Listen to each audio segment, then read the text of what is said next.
I'd like to call the study session of the Lakewood City Council for Monday, March 25th to order. The first item of business is an update from Pierce Transit. We have Alexandra Mather and Ryan Wheaton from Pierce Transit here to tell us about BRT and other exciting things. Thank you so much, Mayor Anderson, Mayor and Commissioner Anderson, and the council. It is so wonderful to be before you this evening. I think this is the first time I've come and actually spoken with you all, so this is a great opportunity. I am the Government and Community Relations Officer for Pierce Transit, and with me tonight is our Planning Director, Ryan Wheaton. And so we are currently building a bus rapid transit line, and Ryan's we're gonna show you guys what exactly that entails. Then we'll go into the future of the BRT system for Pierce Transit. Thanks again for having us. We're going to talk a little bit about the current BRT project we have. This project is a 14.4 mile stretch that runs from Spanaway down near Walmart or the Roy Y all the way to Tacoma Dome Station and then up to Commerce Street, 10th and Commerce. It encompasses about 12% of our total ridership, our current ridership, and is not just the biggest in terms of length, but for us, Route 1 is the biggest in terms of ridership as well. So we see it as a very important project, not just for us, but also the community. And before we get into the details of where we are, I wanted to show a brief video that explains the components of what make up bus rapid transit. Get on board BRT, Bus Rapid Transit.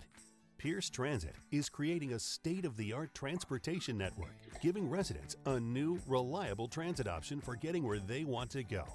It's called Bus Rapid Transit, or BRT. What makes BRT different? BRT features enhancements that improve efficiency and reliability, such as off-board fare collection.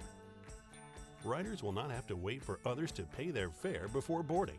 Simply pay at the payment station, then board BRT at any door when it arrives. Level boarding. Boarding BRT will be easier and quicker for strollers and disabled riders. Near-level boarding allows for smooth and accessible boarding. You won't need to mount your bike outside BRT, just bring it on board. Getting on BRT is quick and easy for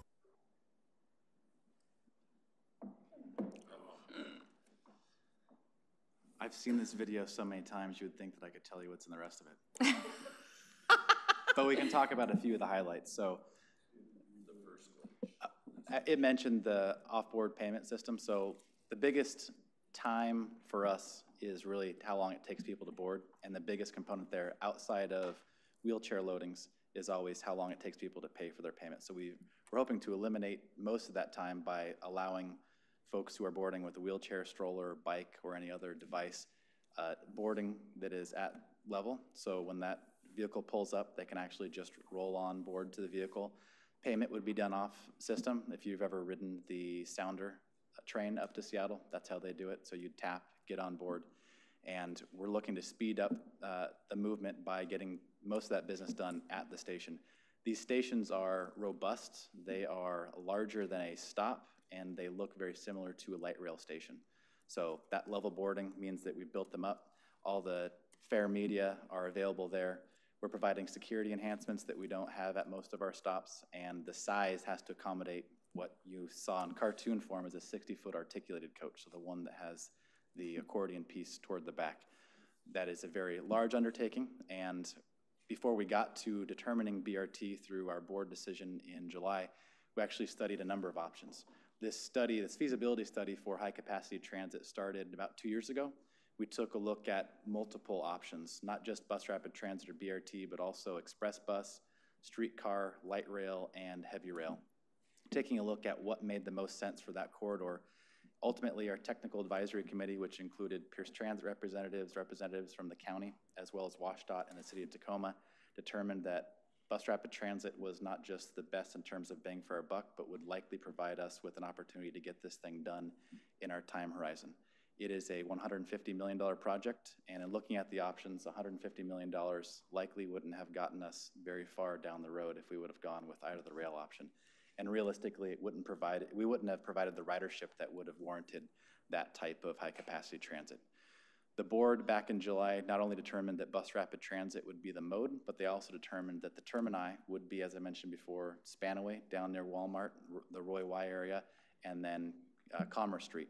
We had originally tested the idea of going all the way to Tacoma Community College, but that length for that project didn't quite make sense. It would have put it at almost a 20-mile project for our first BRT. That section will continue in some form as a Route 1 on a bus, but the big addition for this project is bringing Route 1, which I mentioned earlier, is our biggest route in terms of ridership, and adding in Tacoma Dome Station, which is rapidly becoming the multimodal hub for our region. Route 1 currently does not go to Tacoma Dome Station, and we don't anticipate going there until BRT is constructed. With that being mentioned, we have a few decisions that are going to hopefully be made in April. We'll highlight those after we discuss one of the things that we're most proud of on this project. We are taking outreach in a different direction than we've done before. We're trying to go above and beyond because we recognize how big of a project this is in terms of scope and how many people it's going to impact. We had a good amount of people show up at our last board meeting, and although we've tried to get out to everybody, we haven't been able to do that yet, and we're continuing that work. We've put out 2 mailers. Almost 50,000 mailers have gone out throughout the corridor. We've done more open houses than our folks would like to admit they've attended in the last year. We are getting out on social media. Digital advertising has been pretty big for us.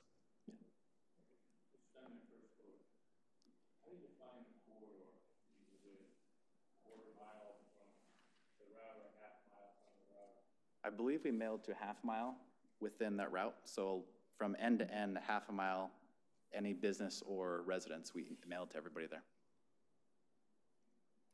Does that correspond to the same definition of within a corridor that the shuttle? Shuttle is, I think, 3/4 of a mile. We don't typically expect people to walk a half a mile to a bus. So if we were looking at a walk shed, usually 1/4 mile is pretty good for somebody to walk. So we tried to go a little bit further, knowing that people that access Pacific now aren't just living on Pacific. With that being said, we aren't getting to everybody. We saw that last month, that even though we're sending mailers out, as much as it hurts our feeling when people get mailers from the bus company, sometimes they don't read them. So we're going to continue that work, and we brought Kim on board in the summer. So Kim moved from another department at the agency and is our BRT outreach lead. She's also leading up a revamped community development effort. We also changed how we are running the planning department to put this project at the forefront, because we recognize that the horizon to get a $150 million project done by 2022 in an operation is a very big push for us. The decisions that are in front of our board in April, the first one is station locations. We currently have 65 bus stop pairs, so one in either direction in this corridor. And what we're looking at is reducing those stop pairs at 65 down to 32 station pairs. These stations were determined based on ridership for on and offs at those stops, as well as connectivity east and west routes that pass through that corridor. But you can see the stretch there. It goes down. Walmart is almost at the bottom in the Spanaway area, all the way to Tacoma Dome Station, which you see an inset with the configuration around 26th, and then traveling on to 10th and Commerce. These station locations are available for viewing on our website, ridebrt.com, where people from the community can go on and actually click on any of these locations, see a Google image, street view image of what that area looks like, and then provide us feedback, which we have learned better than our open house outreach. The virtual outreach that we have been able to do has actually reached a lot more people. Second location is probably the most contentious for our board to consider in April, and that is, what does this thing actually look like? So we like to point out that neither option that we're bringing forward for the lane configurations will be the same throughout the entire corridor. So when we talk about curbside, we're not suggesting that we're going to build a new lane for 14.5 miles. In fact, if we go with the curbside option, we're just looking at about 4.5 miles, of which the most congestion we expect between now and 2040, we would actually provide some relief there for us and for general purpose traffic by getting us out of their way. The two options that we've pushed for the last 6 or 7 months, One is this curbside alternative, which you can see an example of here. Those red lanes would be bus access and transit lane, or excuse me, business access and transit lanes. So transit only, unless a general purpose car is making a right-hand turn into a business or at the intersection. These are lanes that would be added, so we're trying to not actually take any general purpose lanes. So what you see here is similar to what you'd see throughout the corridor. The other of these curbside lanes, but in some areas would provide an option for us running down the middle. So you would see 2 lanes throughout the middle where that bus would go for about 2 miles where it's most congested. The third decision for the board to make in April is how we access Tacoma Dome Station. I've mentioned a couple times that Route 1 doesn't go there currently, and this is something that we recognize we won't have a perfect decision because we don't know what the Tacoma Dome linking station is going to look like when they make their way down from Federal Way. We have worked with the Technical Advisory Committee and also the Dome District, which has a good amount of business interest in that area, to determine that using 26th Street as opposed to Puyallup Avenue is likely the best option for our initial phase-in and implementation of BRT. Once Sound Transit determines what they're going to do with the link extension, we may change the routing, but the station would stay the same down near our buses now. I talked about outreach. RideBRT.com is a good way to get information to us. It's also a good way to have people invite us to come out and speak. We are willing to go anywhere, anytime to speak to any group, depending on size, or irregardless of size. We have been out to city councils, county councils, study sessions, chamber events. Anybody that wants to talk, we'll go out and talk to them. We recognize that this is impacting a lot of people positively, and some people there'll be some negative impacts that we want to help mitigate. Now is the time to do that. We're at about 5% design in this project, and as we move forward to the future, we want to make sure that we're addressing concerns as much as possible up front. I think in your packet you also have some information about what BRT may look like for us as a community in the future. This is actually what we're referring to internally as BRT1, because in our most recent long-range plan from 2016, we identified 4 corridors that are likely going to be high-capacity corridors in the future. 2 of those are of interest to you because they actually go through Lakewood. This is going to get a little confusing. BRT2 is our Route 3. BRT3 is our Route 2. Both of those are in and out of Lakewood, particularly our BRT2, which stretches from Lakewood Town Center to downtown. That is almost all in Lakewood, and Alex is going to give an update on what we've been doing internally to prepare to study that route as we move forward. Thank you, Ryan. Let me turn that on. Okay, so BRT2 runs from downtown Tacoma Commerce Station, runs down South Tacoma Way, serves the 512 Park and Ride, goes down 108th, and then terminates at the Lakewood Town Center. So we ran the numbers, and this was the second route in our system with a second highest ridership, and that's what drove our decision to dive into this BRT2. So as the legislative person for the agency, we have been working with the legislature this year, and our primary request was to secure $2 million for the feasibility study for this project. And I am so happy to report that we learned today that we were not only rewarded $2 million, but we were rewarded 2.1 for the 1921 biennium, and then another 2.1 for the 21-23 biennium, which ensures that we can keep moving forward on this project. So we're extremely happy about that. The project schedule, we would start feasibility in the summer of 2020. We would apply for our Small Starts rating, which is the program under the Federal Transit Administration that we would secure more funding. And then you go into environmental in the fall of 2023. Preliminary engineering design is spring of 2024. Construction is fall of 2025, and then we're in service by 2026. So BRT, I think, is interesting to lawmakers because it is like light rail on wheels, and it is a real attractor of economic development elements. So you can see in corridors across the country developers are really attracted to BRT services. So as decision makers, it's an opportunity for you to attract new development, new business. Affordable housing is a huge component of BRT because developers don't have to provide parking because they're located next to a high capacity system.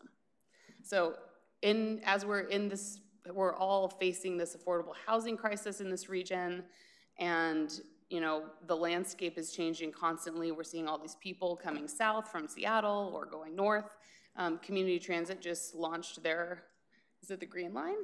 Mm-hmm. They launched their next BRT line this weekend. They had a big ribbon cutting. It was a big festival. We're just so excited because it's Pierce County's turn. Like, everyone else has BRT systems. It's our turn now. So the news out of the House Transportation budget today was really, really welcome, and we're going to continue to work on that. And I will, once the session's over, I'll come back and present to you all again and give you another update. And just as we move forward with funding, I'll be sure to keep you in the loop. And I'm always here to answer questions if you have any and relay information for you. Questions from Ms. Mather? Mr. Brandstetter? Yes, thank you. Well, it's good to hear that BRT2 is looking in our direction. We get quite a bit of feedback from folks that are looking for transit to expand the radius by which they can look to find a job in transportation going through. I would tell you that when you look at the feasibility study, and I know you have good data on how ridership for current Route 3 BRT2, I would tell you that one of the criticisms that we sometimes hear, and maybe criticism isn't the right word, is that it's a primary route that gets from Tacoma Mall into certain residential communities in Lakewood to be able to go and do that. And that the Tacoma Mall is an employment center that has multiple shifts. Mm-hmm. And is some folks have found that they can't accept employment on shifts that are available and offered to them at Tacoma Mall because they can get there, but they can't get home. Or they can't get home without waiting a long time. So as you look at the feasibility, I could encourage you to look at the times of day and the frequency that's there, because it is true that transit for many in our community is an economic factor, not for businesses but for employees. Mm-hmm. But it does become a matter for businesses because we hear throughout the county businesses are having trouble attracting the employees that they'd like, and certain people have to not consider, particularly when there are second shift jobs that would run to 10 o'clock or later. That's really interesting feedback about the mall. That's good. Thank you. So I'm one of the commissioners who's undecided about curbside versus median. And just to give you an idea of what the problems are there generally, you think about safety of the people riding, they've got to cross the entirety of the 4 lanes plus at least one a day.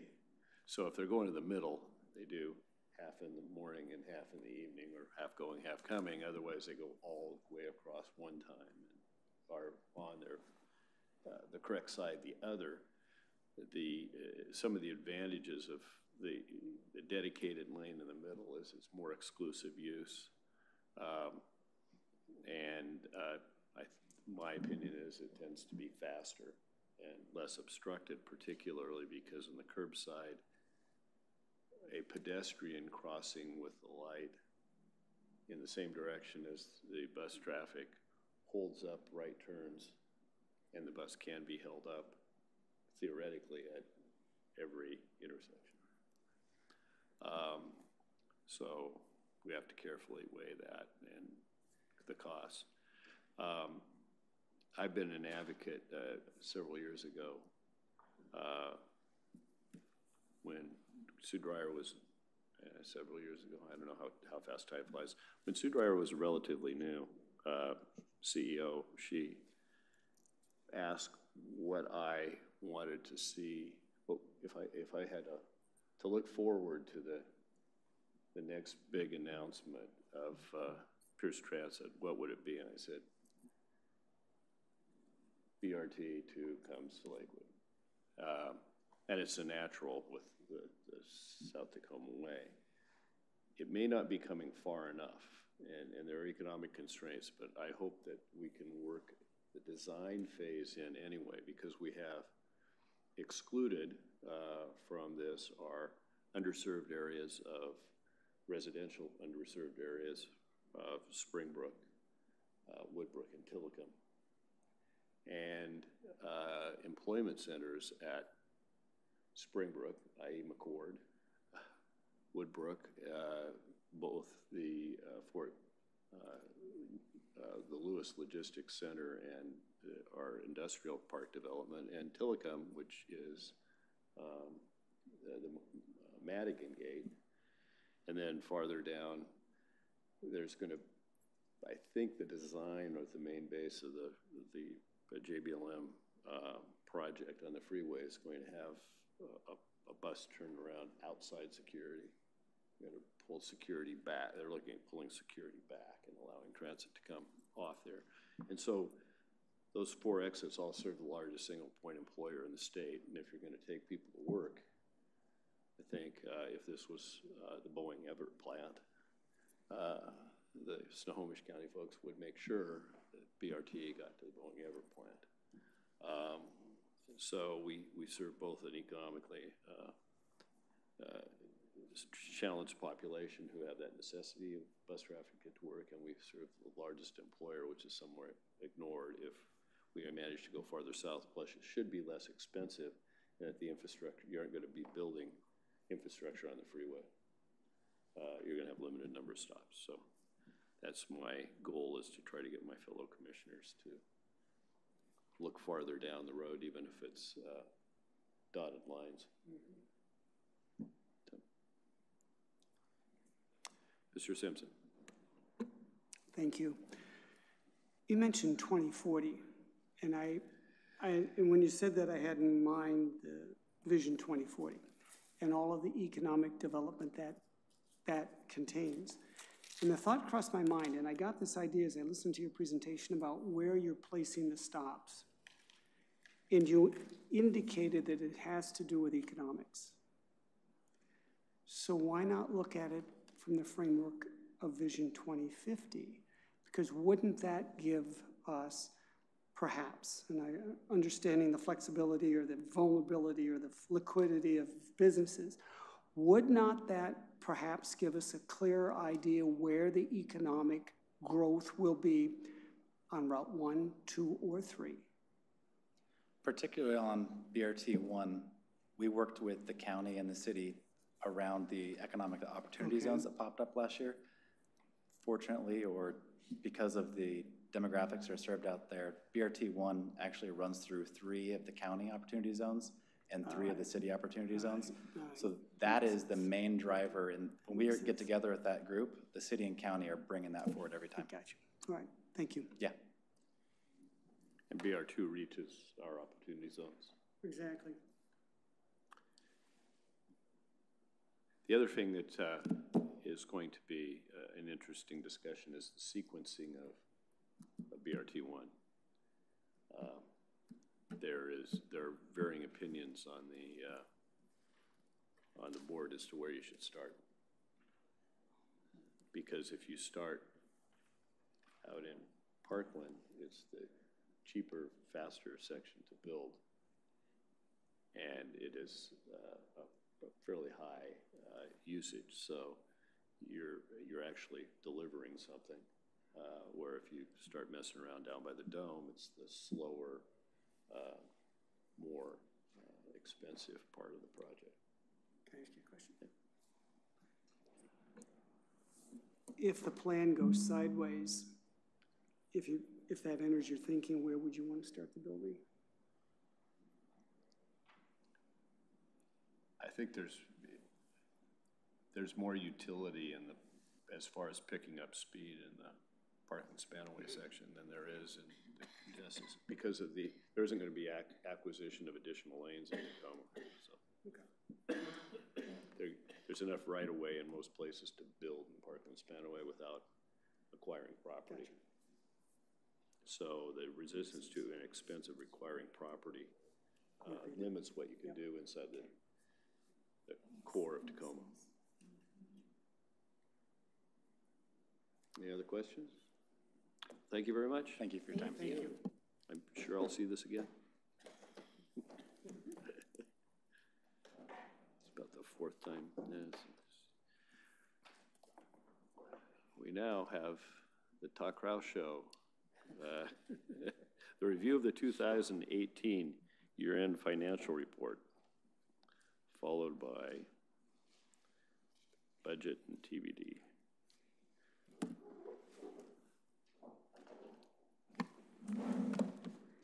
Good evening, Mayor and Council. So I will start with page 4, which is the General and Street O&M Fund. And starting over at the right-hand corner, the operating revenues exceed the estimates by $1.8 million. And on the expenditure side, we're pretty much on target, just under by $86,000.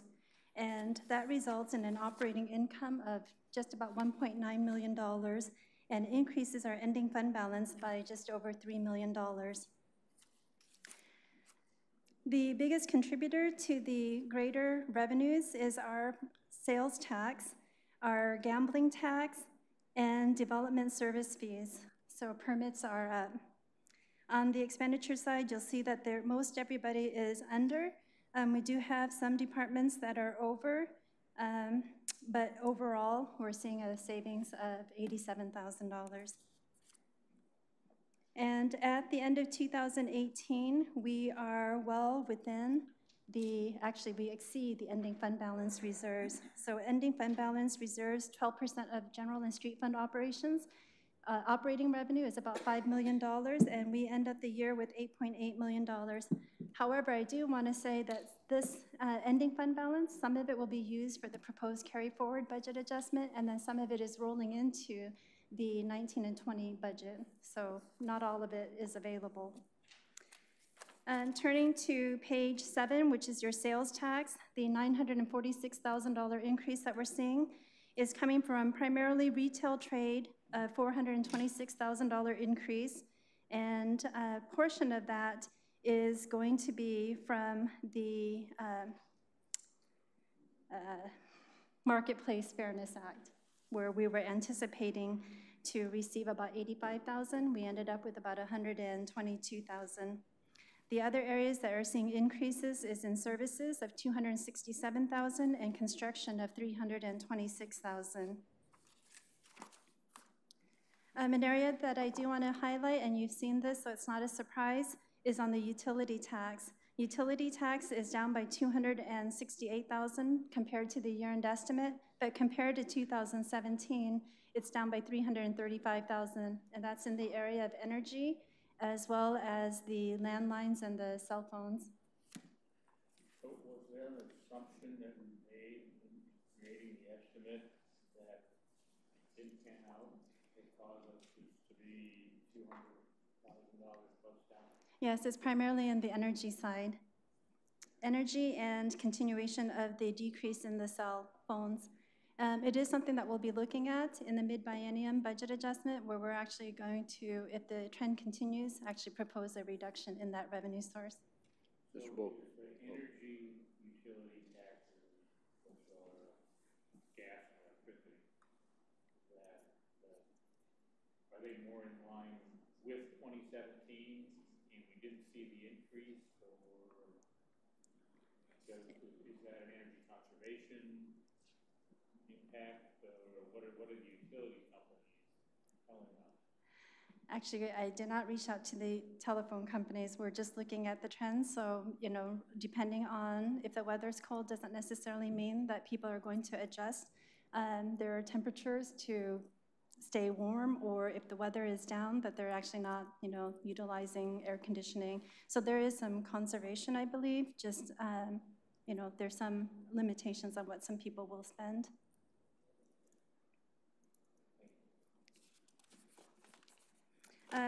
An area that is down. Mr. Bulk. So I guess we're going to talk about the 2019 budget in a minute, because this seems to have been a trend, right, Yes. for the last few years. So where we set it in regards to 2019 compared to what we set it, I mean, maybe if we had a colder winter, I think maybe that'll help, but it's clearly, with the phones, it's not going in. I mean, The phones, I did project phones to decline, but it's declined more than I had anticipated. do you think we're just not catching up with the cell phone guys on their taxes? We're actually under that. Remember, I brought back the tax recovery services to look at phones, and so that's an area that they're taking a look at. Okay. Yeah, it will take some time to get through. I think you had asked, is it really going to take a couple of years? Yeah. Well, by the time you get the contract signed, give them the documentation, then they're requiring subpoenas from the city, and there's a lot of back and forth interpretations of the city codes and such. So we have a few of them, the bigger companies, that they're being looked at this time. I would like to skip over to page 23, which is our filings and infractions for criminal for all jurisdictions. I have a correction to make on 2017. The filings for infractions, I have here 7,372. It's actually 7,910. And then that increases the total filings to 11,007 as opposed to 10,469. On cost recovery, community and economic development cost recovery for 2018 is 117% as compared to the recovery of 85%, but that recovery is over time. If you look at the 5-year average between 2013 and 17, the recovery is 66%, and the 5 years between 2014 and 18 is 79%. And then lastly, on recovery for parks and recreation, the recovery ratio actual is 46% compared to our financial policies of 45%. And during the last 5 years, recovery is at 45% between 14 and 2018, as well as 2013 and 17. I want to step back. The other thing I wanted to mention is our state shared revenues are down, and that's due to lower crime. So compared to the state average, we're actually down, so we don't receive the full high crime. So that concludes my presentation. Questions from Ms. Kraus before we move on to the next one? Thank you, Mayor. Could you talk about the Fund 105, property abatement, rental housing? You have it split in two. Yes.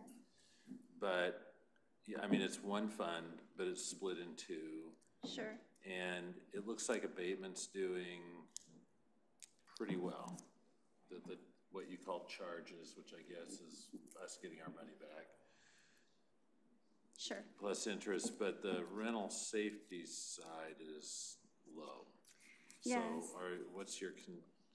So the rental housing safety side is for 2018, we had estimated the registration program fees to come in at $50,000. It came in about on target at $59,000. Expenditures are pretty much on target with what we had anticipated of $160,000. And we are to the good of $4,500. Those funds will just get reprogrammed in to continue that program into 2019. But we can't keep losing $100,000 a year. For which program? The rental housing? Yeah. No. So they're actually doing registrations or inspections or re-inspections. So we should see that number. I'm sorry, I didn't run a report to see where we are currently today. okay. But no, we're not anticipating it. We're anticipating it to be supported. Okay. And I will have more information for the next report. I do believe we added some general fund dollars split between the property abatement and rental housing just for some support for that program. So that concludes my presentation. And thank you. We'll move on to review of 2019 carry forward budget adjustment. So the carry forward budget adjustment, if I could have you turn to page 2, what we do for this one is really a good portion of it is to realign the beginning balance for 2019 based on 2018's estimates or actual results. The proposed beginning balance, and I'm just looking at the chart, increases the beginning balance by $12 million. It increases the revenues by another $11 million, and you can see a lot of it is in the capital project side. The proposed adjustments are $10 million, and these types of adjustments on the expenditures are primarily continuation of projects or for projects that have grant funding. Some of it is new as well. But the bottom line is, at the end of 2020, the general fund ending fund balance is $5.5 million. And remember, our financial policies require 12%. That $5.5 million at the end of 2020 is 14%. And so we are within and actually exceed the ending fund balance reserves. Starting on page 15 is the listing of all of the requests that we have, and we've identified which ones are new and which ones are one-time. So we do have a number of projects that are considered new. For example, the Evans School, that is something that wasn't budgeted, but they're doing that capstone project, so we've added that. The WCIA assessment for internal service, this is basically taking a look at where we are in terms of payments to WCIAs for the assessments and then being conservative and adding that amount. We do have, towards the bottom, we have the washout relocation redevelopment. There's about $135,000 that we're requesting for new funding. The Humane Society contract is another example where the City Council passed the agreement, and so we're just truing up the cost for the Humane Society. And throughout the document, you can see that there are other types of new programs. We've implemented or are requesting $100,000 from the general fund for the major art project, just to earmark it. We're also appropriating the balance that is in the public art fund. It's about $24,000, and really that's just setting it aside for a major project. In the real estate, actually let me step back. In snow and ice for street O&M, and I'm looking at page 16, we're requesting $80,000. They had done some work buying supplies, some personnel involved in prepping and the aftermath of the snow event, so that's $80,000. The IT items, the cloud-enabled backup storage, the tape drive, and the security enhancements, we had mentioned there was a $75,000 for a new task management system, and we don't need that funds anymore because we've implemented the My Lakewood 311. So this is just reprogramming that $75,000 for security and storage. Okay. We also have the transportation bond issue. I've asked for $200,000 for 2019 and $300,000 in 2020 just to earmark it for debt service. If we don't need it, then we're definitely not going to use it, and that just goes back into the pot to be available for other capital projects. On page 17, there is a request to transfer $60,000 of Transportation Benefit District to the overlay for Custer to Stillicum John Dower Road. This is pending the City Council's approval of the bid on April 15th. Nothing else that is new on that page. So before we move on, would you explain the $100,000 transfer for major art program, or art project, excuse me? Sure. So this is a transfer from the general fund of $100,000 to the public arts fund, and I don't think we have a specific project set for now, but it's just earmarking those funds, so that should a major art project come about, we have some funds available. And this is a proposed supplemental budget item? Yes. How was that amount arrived at? I got it from the city manager. For the public art fund, $100,000, how we arrived at that amount. Just an estimate. We estimated that one of the pieces of art, I think, would be $50,000, and then perhaps there'll be an opportunity elsewhere in the city. My reservation on that is allocating money before you have something to spend it on, instead of deciding that you need something and then finding the money to pay for it.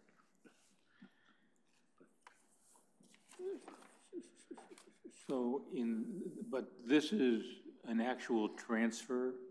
It's not a loan. You're not, the general fund isn't loaning the public arts fund, that the public arts fund sometime in the future, as it has revenue, would repay. This is an actual transfer. This is, the request is for an actual transfer. Okay, on page 18, there is a request in new funds for a service club sign of $25,000, and that is also coming from the general fund. And then lastly, on page 20, we have a couple of transportation projects. One of them is for the safe routes to school from Gravelly Lake, Bridgeport Way to Stillicum. That is a request for $152,500. Oh, I'm on page 20. Which is 134. Oh, I'm sorry, 134. And then the other one is for the Custer, overlay Custer Silicon Boulevard to John Dower, a request for $100,000. And then lastly, implementation of the 2 sewer program grants that we received for the sewer projects, $75,000 for the North Thorn Lane sewer extension and $75,000 for the Fort Stillicum Park sewer extension. So the total of that, $525,000, we had originally in the budget using sewer funds, the city sewer funds. This actually just puts that sewer funds money back into the fund. So,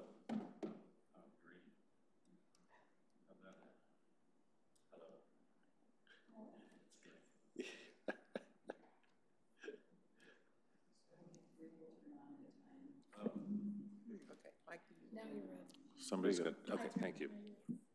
So on those, are the expenditures already in there for 2018? We're doing those, or excuse me, I'm falling behind.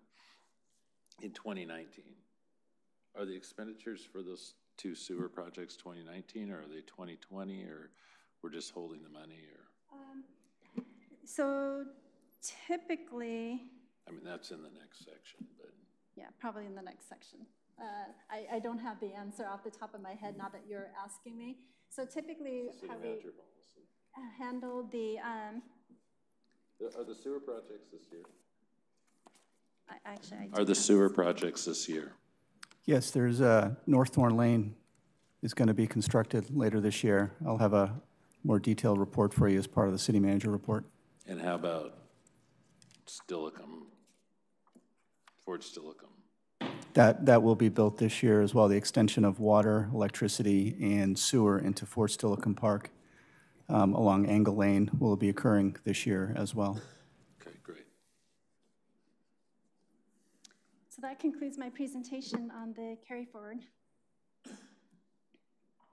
Any other questions for Ms. Kraus on this? Thank you. Then we'll move to the review of the 2018 Transportation Benefit District Annual Report. So this is the required annual report on how Transportation Benefit District Fund receives the revenue and where they're spent. So on page 141, the vehicle licensing fees came in at $835,710. and some interest, bringing up the revenues to $840,000.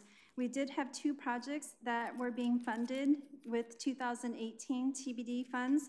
The first one is the overlay 59th and Main Street to 100th, and we had estimated $496,000 in TBD funds, but we only needed $380,000. We've transferred the full amount to 88th Street, to Steilacoom Boulevard, to Custer, $461,000. So we did have a little bit more in revenues than we anticipated. We had some expenditure savings, so the ending fund balance at 2018 is $141,000. The next few pages are just a status of the projects that had received funding. If you recall from last year, we had brought back the project Lakewood Drive, Fleck Creek to 74th. We had transferred the monies, but we hadn't spent it all. So this is just showing you that the funds were received in 2017. We had some big expenditures in 2018, and we plan to spend the rest of that $13,944 in 2019. And you'll see that that was in the carry forward as well as project continuation. And Public Works was very good at providing a lot of visuals. And on page 150 is the overlay 59th to Main Street. That was a $380,000 project, all funded by the TBD funds. And then lastly, on page 152 is the Steilacoom Boulevard, 88th Street, Weller to Custer. And here, this project is going to go over a period of time. And so it is a combination of several projects. And so I've just merged them all to show what those expenditures are for the entire project. Total project is $6.3 million. And TBD funds was $462,000. So that concludes my presentation. Any questions for Ms. Kraus on the 2018 TBD report? I really do appreciate, I got a kick out of the pictures, though. I really did enjoy the before and after, and you realize what bad shape some of these roads were, especially Lakewood Drive, which looks incredible, and now I guess we're gonna phase in 88, because it looks like, right, we're gonna do some work this year. Because we have that grant money and, okay. Yes. Okay. I appreciate the picture. So continuing the Kraus show, we move to a review of the TBD district. Okay, so this one, the review of the Transportation Benefit District, this is somewhat housekeeping in nature because as part of the 2019-2024 CIP plan update, we had projected TBD funds for two projects. These two projects are not in the TBD ordinance, so this would bring them into the TBD ordinance, which would then authorize the funds for these projects. They are the non-motorized trail, Gravelly Lake to Washington Boulevard to Nyanza, and overlay and sidewalk fill-in for Custer Road and John Dower Road, 500 feet west of Bridgeport Way. So if these two projects are what are in the budget, this will just incorporate them into the ordinance. And this is going to consent item on April 1st. Oh, I'm sorry, my mistake. It's the TBD annual report that's going to April 1st. This one is going to a public hearing on April 15th.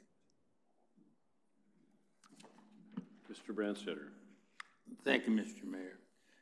And so it's being proposed to us that we amend the ordinance to add two projects that were not in the ordinance before. Yes. To saying that effectively that they are eligible to, going forward, to spend funds that are revenue to the Transportation Benefit District through license tabs. Yes. Okay. Why, as we're amending the ordinance, don't we delete projects that are already completed and no longer need any funding? I think, you know, overall, looking at the TBD ordinance, it's looking at all of the projects that were funded, not just for a single year. So if we did it that way, we would be, and I don't even know if that's what we should be doing, but if that was the case, we'd be amending the TBD ordinance every year. But I think the intent is to capture all projects that are funded by the TBD during the life of the TBD. Is that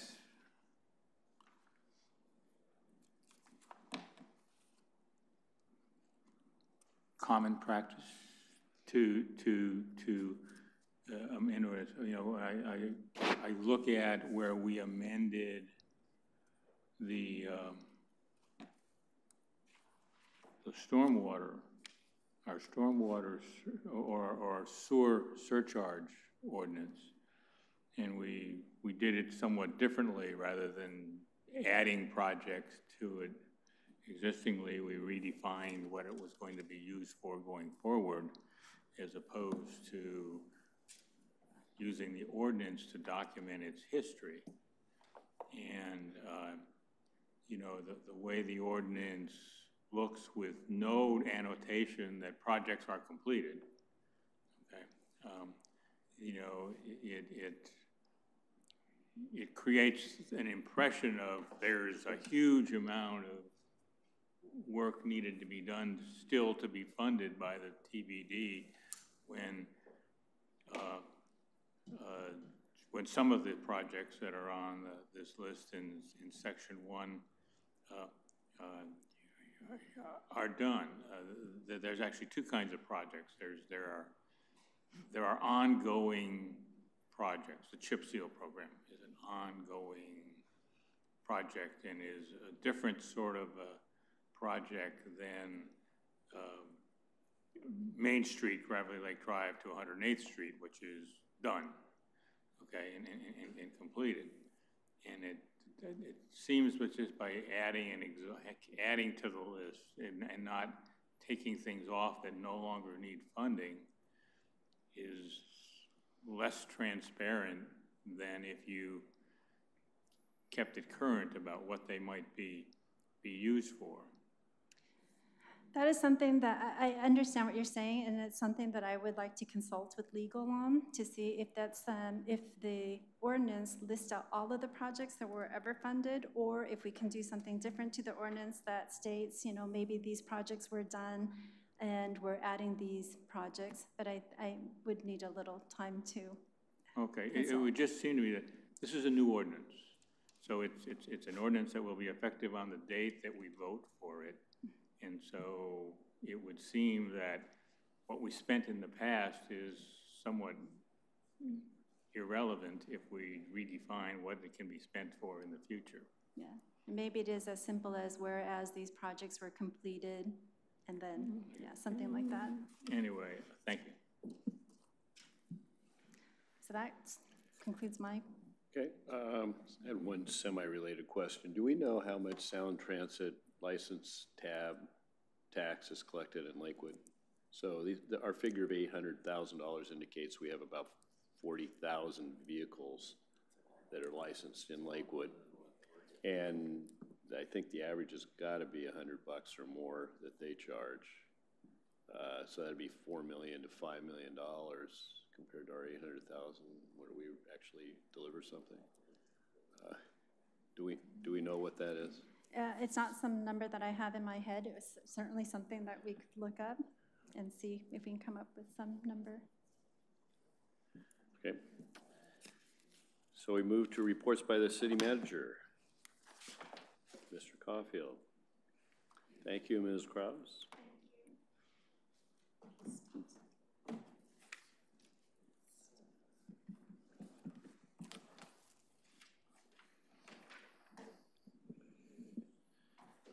Good evening, Mayor and Council. Got a few updates for you. So earlier this afternoon, the House released its proposed operating capital and later on the afternoon transportation budget. The good news is that our community policing program was once again funded for the upcoming biennium to the tune of $621,000, which is the same amount as in this biennium. So on the downside, we didn't get our inflationary request bump, which totals about 10 grand a year, $20,000 in total. Also, within the capital budget, 2 parks projects did make the funding list through RCO, the Parks and Recreation Fund. So $500,000 for Harry Todd Park and another $500,000 for Fort Steilacoom Park, the southern part of the leg, where we're going to expand the parking and put in the restrooms in support of the off-leash dog park.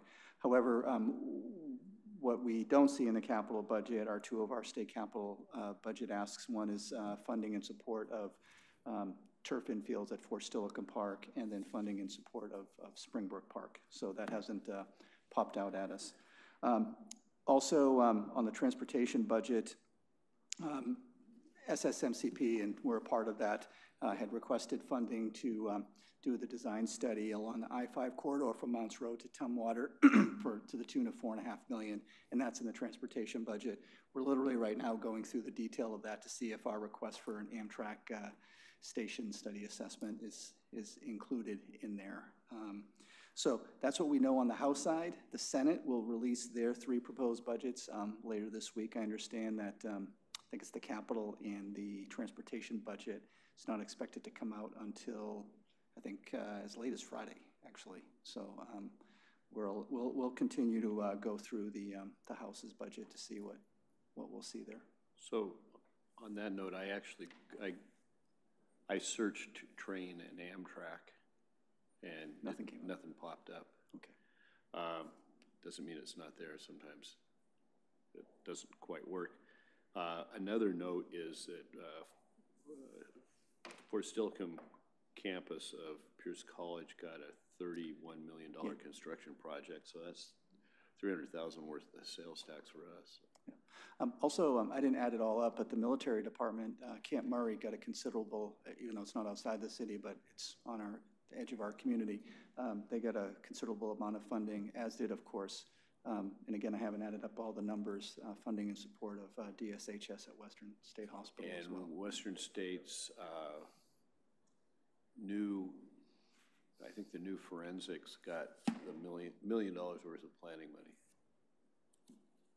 It's $1 million allocation, so it must be planning money. Western got 2 wards.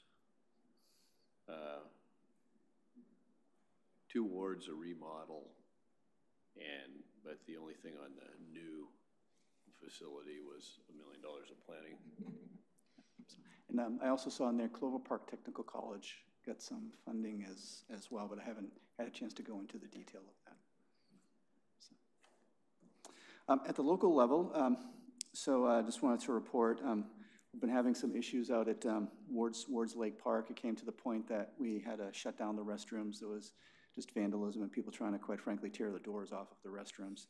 And what we attribute it to is that we have pretty much confirmed that there's a number of transients are making their way out of Seattle and moving south. And they come to Lakewood, they have 2 choices. If you want help or services, we can help you. If not, you need to continue moving along. And actually, just about all of them are okay with that. And but we are experiencing an increase in activity over in that area with increased police patrol. CSRT has been out there on a very regular basis the last week, and we're going to continue to take a very proactive approach in that area, as well as other areas kind of along that corridor on I-5 as people continue to trickle down from the north. What they're saying is they're actually looking to make their way down to Olympia, so for some reason. So. Can we help them? I was just down there, and they'll be welcome. So. They are. There are camps inside Olympia that are facilitated by the city. That's right. Yeah, they really try to bring up. We can give them passes to intercity transit if they want. Yeah. So on the economic development front, which is about creating jobs and opportunity, national development firm named Exeter has been inquiring about development opportunities on the Pierce County property, the gravel lot over off of 47. So they've been in talking with us. So that's positive. They're looking to construct, probably about maybe 500, upwards of 600,000 square feet of light industrial manufacturing space over in that area. It's very, very preliminary. They've just been in kind of poking around. And so that's some good news. Also, the Davis Company, who is in the process of hopefully breaking ground over at the Starlight Distribution Center is what they're calling it, is also coming in for a pre-application on 7.5 acres of property that they have either secured or in the process of securing down in the Woodbrook Business Park at the northeast corner of 146th and Woodbrook. So if you can look at Woodbrook north here, kind of that northeast corner there. they've been doing some land assembly there. Also, and this is a bit of a surprise because we were expecting it maybe later this year or even into 2020, 2 new hotels. Springbrook Suites, which is a Marriott product, wants to move forward and break dirt later this year next to their newest hotel, Town Place Suites, which opened last year. And then further down, Woodspring Suites wants to break ground in the area north of Lakewood Ford and just south of the train trestle there and on that piece of property, again, along the I-5 corridor. So they've been in wanting to talk with us and see what they can do a little bit sooner rather than later. So that's positive.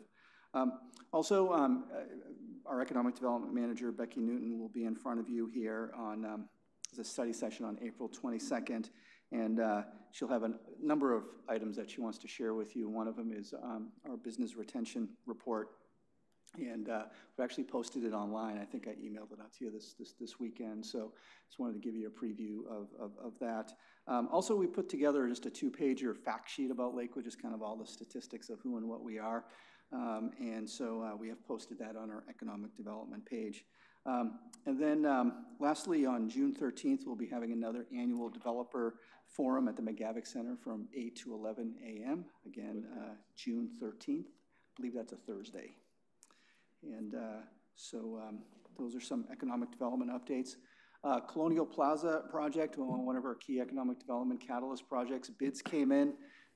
Almost $500,000 below what our engineer's estimate was. And then on top of that, we've been able to secure a $300,000 TIB Complete Streets grant to help fund that project. So right now that project is in the black to the tune of about $800,000. So. How were we planning to pay that? Most of that out of REIT? So is that where the savings are? Yeah, it would be the city's monies that would go back into the pot. And offhand, I don't know if it's REIT or general fund money, but it's general government money coming from the city. So the first used money would be the state capital budget. I think there's some LTAC monies, then of course the complete streets. And then the last used monies would be city general government monies. So you're throwing out 2.3 million, but when we had that presentation, it was originally 2, and that was going to add $500,000. So we got good budget. 2.7. Yeah, well, it was actually, the total budget, I believe, is 2.7 or 2.8. Okay. However, the construction component is 2.3 because the balance of that is design, engineering. We got some right-of-way things along those lines, construction management. So we've saved the $300,000 or $400,000 or $500,000 on the just the construction, based on the construction was the 2.3. The rest was the design. But it came in at 1.8. And it came in at 1.8. Okay. Yeah. So that's some positive. So and we are pretty much confirmed that 1.8 is the lowest and most responsible bidder. So again, that'll be coming forward for your consideration at your regular meeting next Monday. Also on the economic development. Can I ask a question? I'm going to ask another question on that, or I'm going to ask maybe the mayor. That right now is going to be on the consent agenda. I think it's a big enough project where it should be on our regular agenda so that we can get a presentation. These were the bids. This is what we're planning to do. I think we should take It's a good idea, and since you can pull it if you want it, we might as well do it now.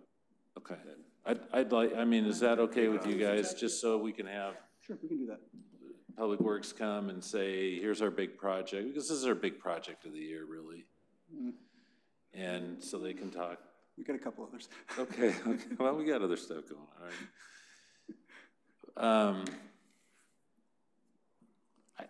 I would appreciate that. I mean, if it's, I'll ask the indulgence of my fellow council members on that so that we can hear about it.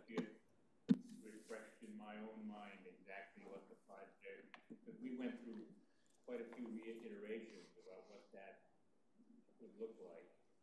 And I'd like to get clear on it. Is it a bad agenda next week? No, we can, it's your meeting. We'll do whatever you want. We'll put it on as an action item for you. No problem. And on top of that, I was touting it to the honchos from the Cohen, the out-of-town headquarters guys from Cohen, and fortunately, you only need about 2 minutes of material to stay ahead of them if they don't know anything, because I only had 2 minutes worth of material. So that's all. When Ms. Newton is here on April 22nd, she'd like to give you an update on where we are, actually the recommendation on where we are with our image campaign, and this has been something that's going on for some months. And the team got together, the stakeholder group, I think it was last week or the week before, and what they have come up with, so here's the teaser, Build Your Better Here. And so they'll have a walkthrough, talk-through on how they came up with that, and actually it was pretty impressive stuff. I've been through a number of these throughout my career, and I've been very pleased with not just the process and the involvement, but the team that actually put this all together and the justification. It's impressive. And Bryn Grimley, our communications manager, is actually standing by, ready to hit the send button on this. And the secondary option was Where History Meets Opportunity, which is also a very, very impressive option. But based on, again, the stakeholder feedback, the recommendation is to go with the first one. However, there's a lot of really interesting information as part of the second option that we can use to enhance our messaging about who and what we are as well. So again, a lot of really, really good information has gone into this. So we look forward to bringing that forward to you on April 22nd.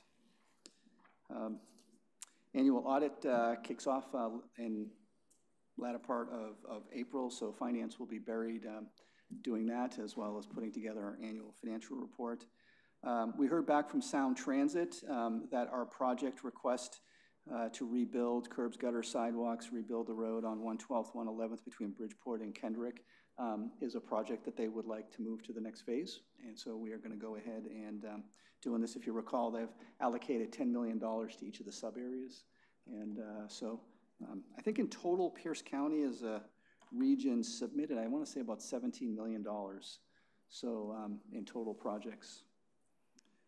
Springbrook Park, Mary Dodsworth wanted me to pass on to you that we've secured one of the properties and we're in process of securing the second property.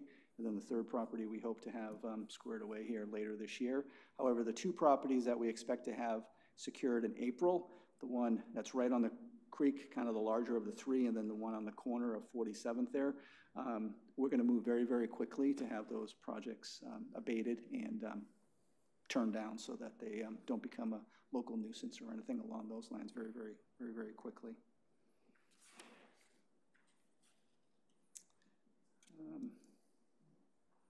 On your calendar, volunteer appreciation event, the city clerk is leading a team to pull that all together. We had thought that perhaps we could do that out at the park in the pavilion in the park, but given that the restrooms aren't in place yet, they thought that it would be maybe best to hold off another year before we did that. So we're gonna host that at the McGavick Center, and the date that we're looking at would be Thursday morning, April 25th, and we'll be sure to get this on your calendar.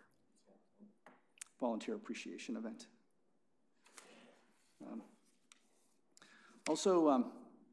Mary Dodsworth and her team, they're beginning to have conversations with the property over at Wards Lake, as we look to expand the master plan and begin to implement that. We have that property on the east side of Wards Lake that abuts up against private property. And so she's beginning to have conversations with those property owners about the city either acquiring easements or just outright buying that portion of the property, which is not available for commercial development. The benefit for that is that with the city owning that, or at least having control over it, we can take immediate access on issues of encampments or nonsense or anything along those lines.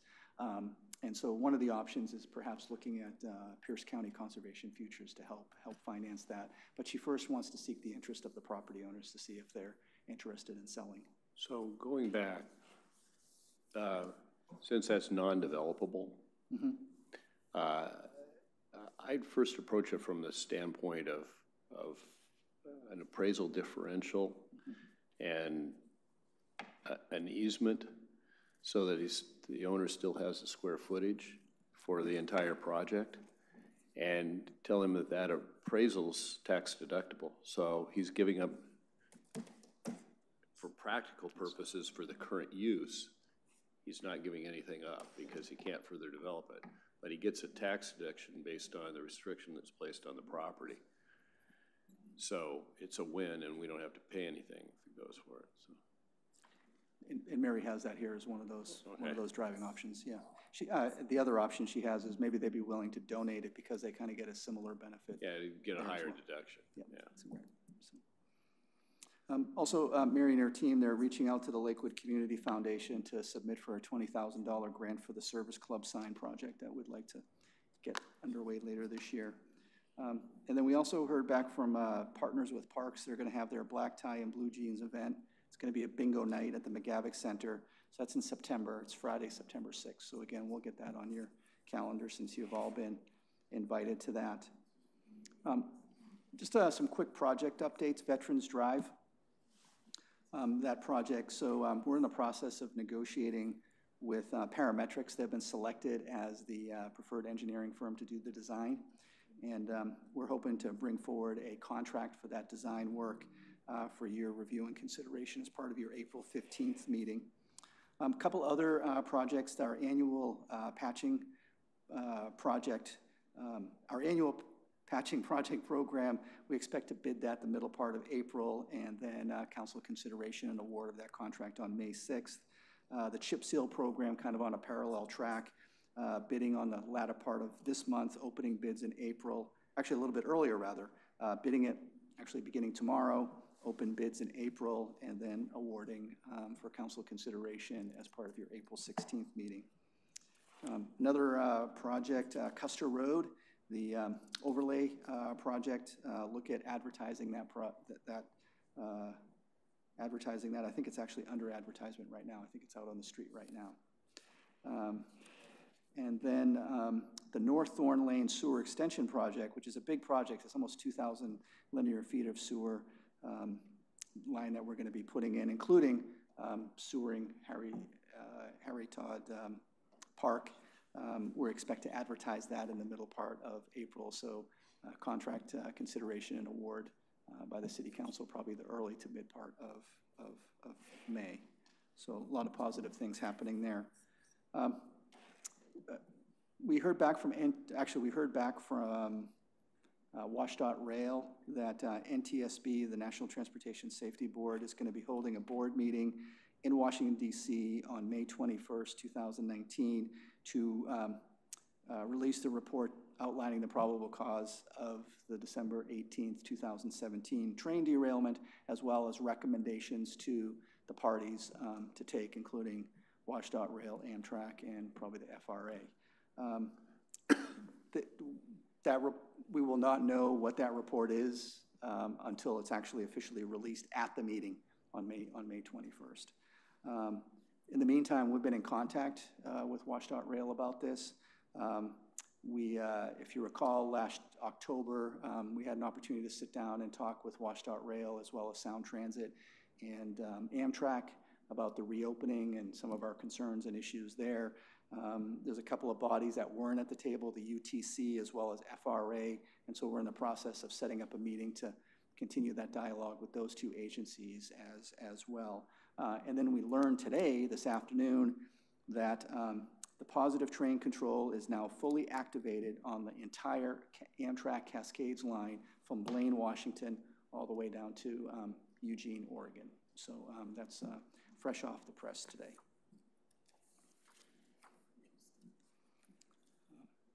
Then actually a heads up that we got from our contacts in Pierce County is that WashDOT is looking to surplus a piece of parcel in the Woodbrook area, and it's adjacent to Clover Park School District property. And under state law, they have to make that available to public agencies such as the city.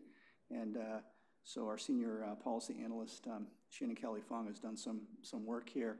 If this is something you'd like us to move forward on, we can. However, if a public agency doesn't pick it up, the company that is going to be redeveloping all of this, which is, they're called Black Creek Group out of California, they have an interest in acquiring it to extend their footprint. So I guess my recommendation would be to let the private sector secure this, but I'll leave it to you if you want us to step in, and under state law, we do have a right to do that. So they own a couple of other parcels in this area, And including this one right here, right next to it, and we inquired if they were going to make those available, and they said no, because for some reason they think they'll still need that for the Cross Base Highway, which I think, as we all know, is non-existent. Oh, no. You know, yeah. But that is the footprint, the other parcels are in the footprint of the Cross Base Highway, so they aren't really. So I'll tell you what, I'm gonna let the mayor and the council, I'm gonna let you all noodle on this a little bit, and if you want us to go out and pursue it. So I brought it up, actually, for some reason I got the notice as mayor. Yeah. And it was kind of a strange notice. It laundry listed some folks. My concern was that it not go to a shark, and that it be either city property for access because it's off the end of it's conjoined with right-of-way. So it could be an additional access to some of the property that's going to be developed, or joined into the footprint of the property. So we may still want to monitor that and make sure that it goes for a fair price and it doesn't become an island. But I think the highest and best use of that for us is to have it added to the value of the larger parcel and tax it for eternity. We can do that. Yeah, Mr. Mayor, that piece of property, what is its visibility from the right-of-way of the new interchange? Because when they redesigned the interchanges, we lost the option of putting essentially gateways in the middle of the. Oh, this is tucked in behind. If you sequentially look at Woodbrook Middle School and then the athletic fields behind them, it is to the freeway side of the athletic fields, adjoining the athletic fields. So yeah, it's right next to that. It's right next to the athletic fields there. So it's kind of isolated, and it has properties. Then it's got the washed out property on one side, an unimproved right-of-way for what would be a dead-end street if it was approved. So it's just an island in there, and it's not, maybe it's a half acre. Yeah, and Councilmember Brandt said the interchange is way up here. Yeah, so it's quite a ways. So John, in that picture or in that neighborhood, the school district also owns some property adjoining Murray Road. And where is that in relation to where we're talking about? Is it? It's right next to it. So it's right in directly north of 148? That's correct. So that abuts the school property. That's correct. So that presumably is up for sale also. And then, okay, have we ever talked about what our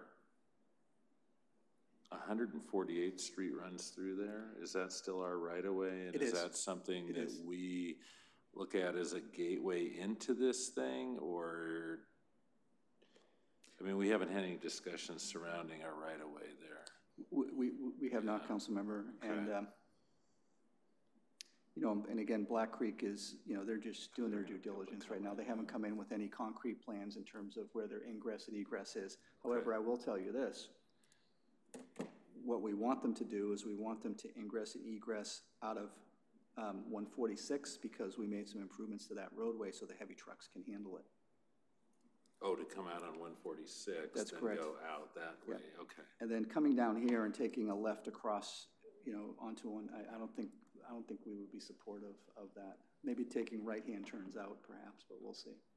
So our preferred is to go either straight out north onto 146 or out to Spring Street. Yeah, actually our preference would be to eventually vacate Spring Street and have that as a private road and have them use that as their main ingress and egress off of 146. Okay. That's correct. Yeah, and that was, if you remember when Mr. Wingstrom was here, that was what he negotiated with Panatone. He negotiated. Yeah. Yeah, in terms of this is the way you have to go, because if you don't, if you start tearing up these other roads, then you're gonna have to pay for it. Okay. Yep. Thanks. And then lastly, and this is something our legal department is still trying to track down some information, but much to my chagrin. There's probably not much we can do because we've already lost in court on this, but coming soon, another sexually violent predator who's also a level 3 registered sex offender, this one a female, apparently going to be released into a quote-unquote LRA, a less restrictive facility here in Lakewood. And we do have a copy of a court report from last year that was ultimately, she was not released, and the proposal was to go into an apartment in Tacoma, but it never happened. So we're trying to track down the specifics on this one here, but They're that's what we got. renting a house for her and holding it because they couldn't find a placement. And she fantasizes about killing children. Yeah.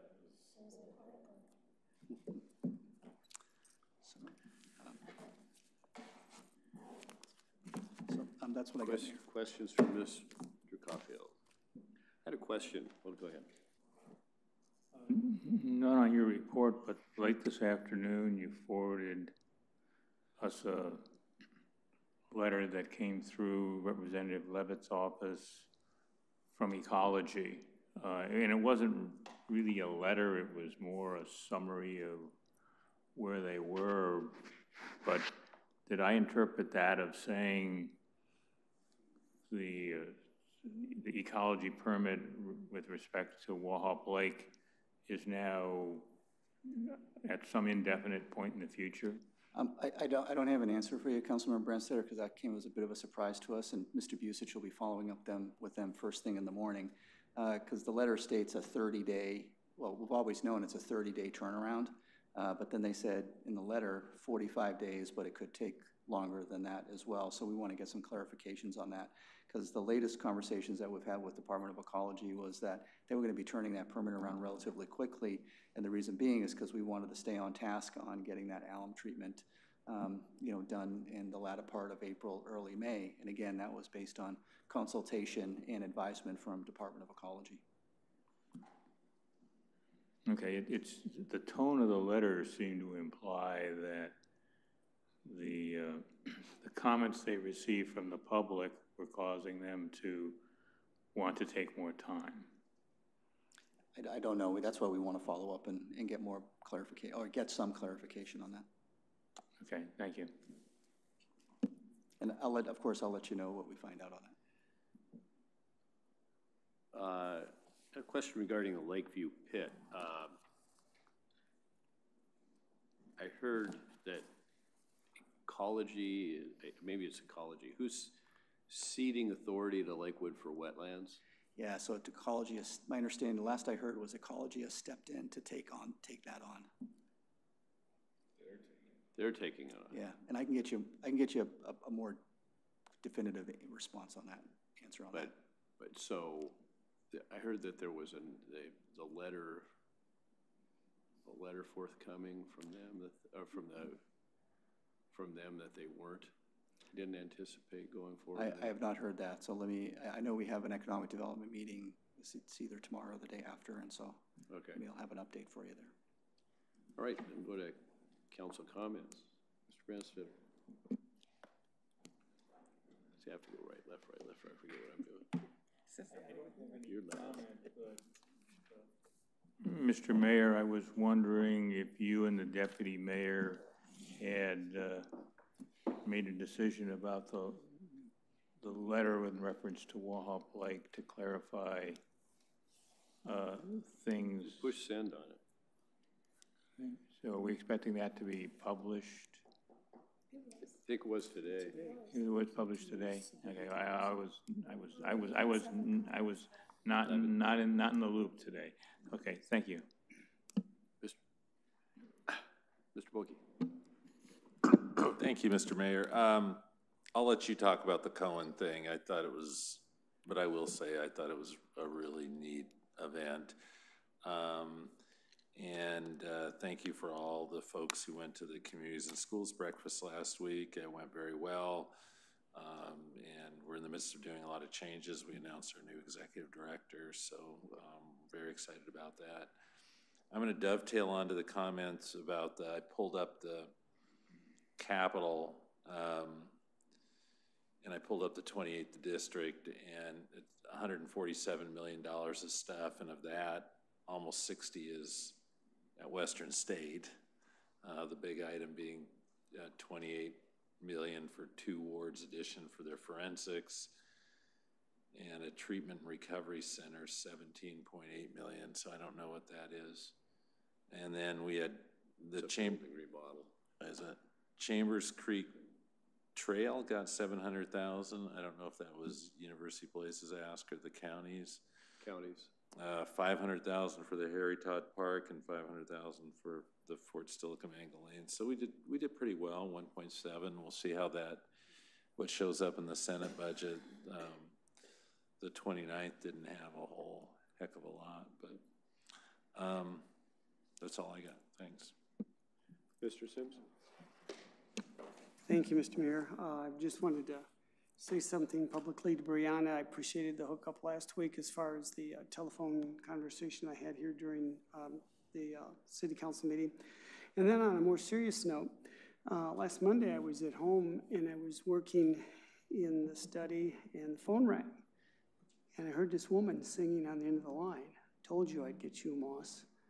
Anyway, she starts singing and I can hear this voice across the room. I could have been on the other side of the neighborhood and I'd heard this voice. And she's singing happy birthday to my wife. And so I've been instructed to say thank you. And that my wife does bear a great deal of affection and respect for you, Mary. And I really appreciated that call. Now, if we could get an ordinance passed about barring this kind of behavior in the future, I would so take a second. Thank you very much, Mr. Mayor. The devil made me do that. Ms. Moss? Yeah, Mary, let's see your best shot. Yeah, start singing. You really don't. I had quite a busy week, actually. On Wednesday night, I attended the reception for Senior Master Sergeant Sandusky. It was held at the Habanero on Court. And on Friday, I attended the his retirement for Master Sergeant Sandusky. And that was held at Hangar 3, where Colonel Reba Sunkist was the presiding official. She came in to do that. We called her Reba. It was good to see her again. She was happy to be back in our area. The retirement ceremony was really interesting. It consisted of every emotion that you can think of. There were tears, there was laughter, there was heartache, there was lots of love. It was just the way they did it. And apparently I hadn't been to a Chief Master Sergeant's retirement before because they started with the Airman Basic with no stripe. Then they called out a 2-striper, then the 3-striper, and it went all the way up to Chief.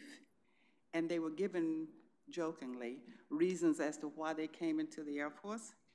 And the Airman Basic came in because she got a new Mustang for finishing school and joining the Air Force. So she got a new Mustang from her parents. So that was, it was really great. It was a really good event. I did attend the AUSA annual meeting at Eagle Pride on Thursday night. Major General James Collins and Lieutenant Colonel Mark Davis were the guest speakers. And what I came away with is that recruiting is a challenge, especially in Olympia and beyond Seattle, but they were doing much better in Pierce County.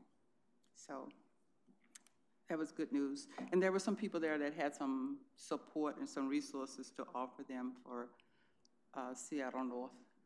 So if you have any ideas or suggestions, they're looking for some help because they're really struggling.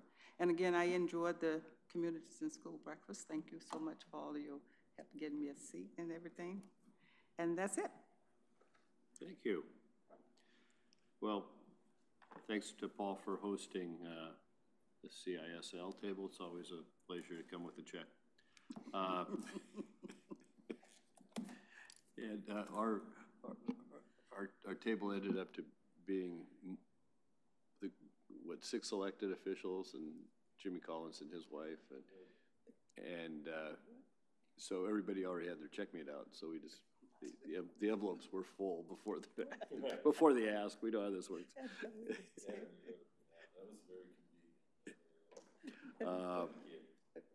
So that's Tuesday. Wednesday was State of the County. When we talk about imaging, the theme was the Pierce County Way, about a cooperative deal, and that's already been picked up by the media. It's been borrowed by the mayor of Tacoma, and we might want to, if it continues, we might want to play into that. The idea being that here we're cooperative, we work with each other, and we work with business and folks coming in to try to make things happen and find a way to yes.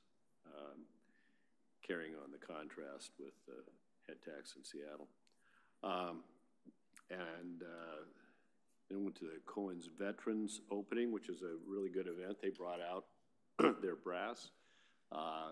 Very sincerely, Dr. Hassan, the CEO, was adamant that this was the most welcoming community of the 11 they have been to. And from day one. And they even had the people from Auburn up there, who are actually the service providers and wanted to do it there. And we managed collectively to convince them to come to Lakewood instead of Auburn. And so they're driving down and providing the service here, but we got it. And so I'd like to publicly thank Becky Newton for her part in helping find them a home. It was a good event. Friday I dropped by the cops versus teachers basketball game at Lakes High School. Chief Zorro and I were both late because the information we got was half hour different from their information, but that was probably good because I was going to stay for half, so I stayed the third quarter instead of the first and second quarter.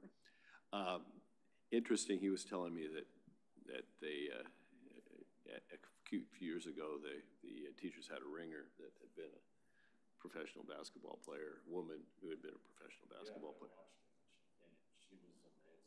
So there was a woman out there. Then we watched. I said, I think I recognize her. And there's a woman that's in there, 6'2", who's currently Bellarmine's coach. She went to school with my daughter, and she was tearing up the boards and always in the right place. And she only played pro ball, and she was a star in college at D1 school, and she played pro ball in Europe for 6 years. And she's a dual citizen, so she was on the 2012 British Olympic team. But besides that, she was just about the same as everybody else. It was kind of interesting that she stands out. You can in that environment.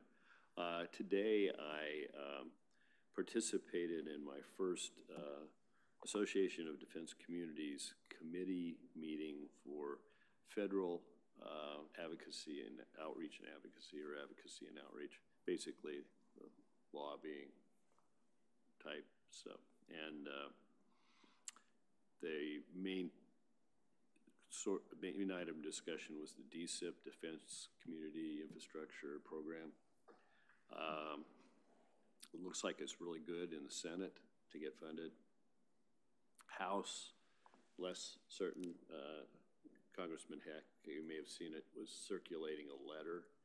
He's got like 25 or so folks, including the committee chair, I think, who've signed on to that. It seems to be nobody's priority in the House, perhaps other than him. It's something they would like, but not hot on. So there are varying opinions as to its chance of success. Still some resistance inside the Pentagon to spending money on infrastructure outside. The most troubling thing, however, was a discussion of the possibility of